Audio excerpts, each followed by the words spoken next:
जय भारत। मंचासीन मुख्य अतिथि आदरणीय श्याम बिहारी गुप्त जी, अध्यक्ष गौ सेवा आयोग उत्तर प्रदेश। आपसे मिलके और आपके व्यक्तित्व को अनुकरण करके ही मुझे ऐसा लगता है ये वही छाव है जहाँ बैठ के सुकून मिलता है। आपका मार्गदर्शन तो अभी हमने सुना नहीं है, लेकिन सुनेंगे तो और आगे मुझे मार्गदर्शन मिलेगा। हमारे मुख्य वक्ता आदरणीय श्री राकेश जैन जी, विशिष्ट अतिथि प्रख्यात पर्यावरण डॉक्टर दिलीप त्रिपाठी जी के उद्बोधन से भी बहुत चीज़ें सुनने को मिली है। आदरणीय राजकिशोर जी, जिनको अभी हमने सुना है, मेरे बगल में बैठे बीआरडी मेडिकल कॉलेज के प्रधानाचार्य आदरणीय राम कुमार जी, और सभागार में बैठे हुए सभी मेरे अतिथिगण, मेरे अपने भाई, मेरे मित्रगण। ये किसने कहा कि हम तुमको भूल जाते हैं, तुझे है जिंदगी हम दूर से पहचान लेते हैं। आप लोगों के साथ मिलके, आप लोगों से बात करके, आप लोगों के बीच में रह के मुझे ऐसा लगता है कि प्रकृति की एक छांव मिल रही है।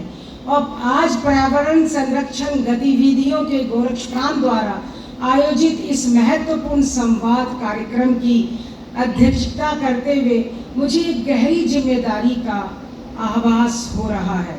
हम सभी दिन रात समाज के उत्थान के लिए लगे हैं। हम निराश्रितों की मदद करते हैं, निर्धन बेटियों का विवाह कर संकल्प लेते हैं, उनका घर बसाने की बड़ी बड़ी योजनाएं बनाते हैं। लेकिन साथियों, हमें रुक कर यह भी सोचना चाहिए कि हम अपने आने वाली पीढ़ियों को क्या विरासत में दे जाएंगे।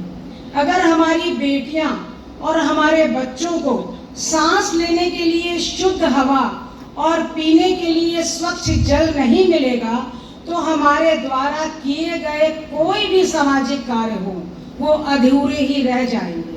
जिस समय समाज में बेटियों का कन्यादान एक महादान के नाम से जाना जाता है, उसी तरह आज के समय में इस धरती पर माता के लिए वृक्षारोपण सबसे बड़ा दान है। अभी हमने सभी को सुना, जो भी हमारे वक्ता लोग बोले, उनसे ऐसा लगता है कि नीतियां शासन बनाती है, लेकिन जिन्हें जन आंदोलन बनाने का काम हम सभी सामाजिक संस्थाएं करती हैं।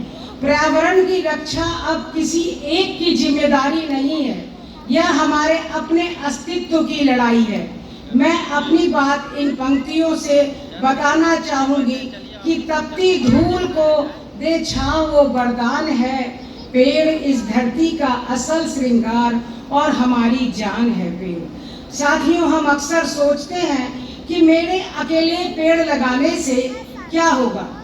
अभी यही बात हुई कि एक चिड़िया जब चोंच में पानी लेके बुझाने के लिए आगे बढ़ रही थी, तो ये बात हुई कि तुम्हारे आग बुझाने से क्या होगा, एक बूंद पानी से। तो उसने कहा आग लगाने वालों में तो मेरा नाम नहीं आएगा।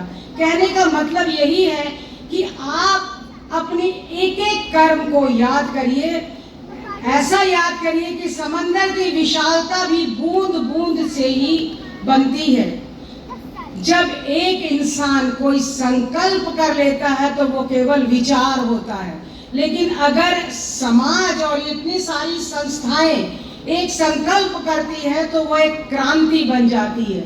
हमने भी देखा था कि हरित क्रांति कितने दिनों से ये लगातार चल रही है। हमें सिर्फ भाषणों और मंचों तक सीमित नहीं रहना चाहिए, बल्कि इस संकल्प को जमीन पे लाना चाहिए।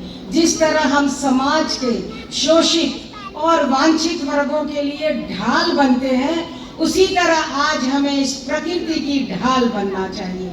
हमें यह सुनिश्चित करना चाहिए कि बीजारोपण से वृक्षारोपण तक का सफर केवल फाइलों में न रहे, बल्कि हमारी आने वाली पीढ़ियों की सांसों में बस जाए, हमारी जवान पे स्वाद बन के रहे।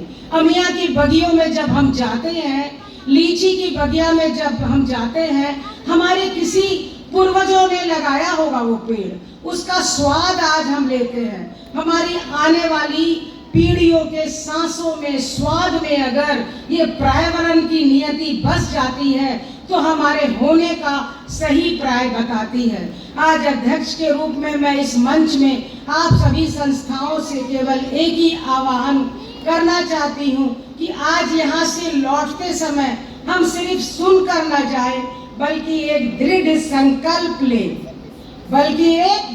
संकल्प ले। आइए हम सब मिलकर प्रकृति से जुड़े, हरियाली को अपनाएं, एक हरित, स्वच्छ और सुरक्षित भविष्य का निर्माण करें। इतने शानदार और सुसंगठित आयोजन का तभी सफलता मानी जाएगी जब हम इससे जुड़ेंगे और इसको आगे बढ़ाएंगे। कहते हैं कि एक पेड़ माँ के नाम, लेकिन मैं कहती हूँ एक पेड़ छांव के नाम, प्रयास के नाम, प्रवाह के नाम, आपकी संस्कृति के नाम, आपके विरासत के नाम, आपके इस सभागार के नाम, एक एक लोगों के नाम, एक पेड़ आज से मैं संकल्प करती हूँ कि रोज लगाऊंगी और अपने आसपास के लोगों से जरूर पेड़ लगाना चाहिए, क्योंकि तभी हमारी सांसें हैं, तभी हमारा जीवन है, तभी हमारा तर्पण है। धन्यवाद। वंदे मातरम। बहुत बहुत धन्यवाद।